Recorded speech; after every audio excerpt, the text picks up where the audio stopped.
very good morning to you. Good Hi. morning. I mean, are you shocked by this figure?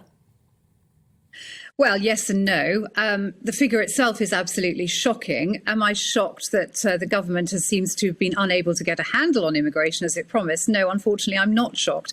The fact is, for decades now, we've been having immigrants to the extent of a large city, a large new city arriving in the UK every year. And there just doesn't seem to be the political will to get a grip on it. Whereas, of course, immigration is for the general population still one of the top concerns. So we've heard a lot of rhetoric, haven't we, in the past about dealing with immigration, about stopping the boats coming across the channel, about trying to offshore illegal migrants in Rwanda. Will any of it come to pass? Well, I think that still remains to be seen. Unfortunately, my instinct is no.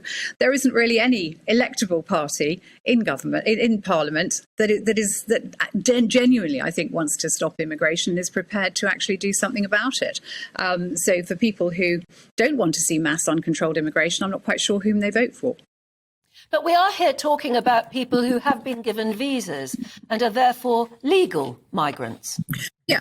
Absolutely, but that doesn't detract from my point that we are letting in effectively a population of a large city every year, with the enormous pressures that is putting on the NHS, on the benefit system. Of course, not all immigrants claim benefits, but it's just the whole infrastructure, the school system, the hospital system, the public services. The pressure is absolutely astonishing, and at the end of the day, we can't cope with it, particularly not when we've got the cost of living crisis that we have now. I mean, I think it's interesting. We've just heard in your programme a very good report about the massive increase in the number of people using food banks.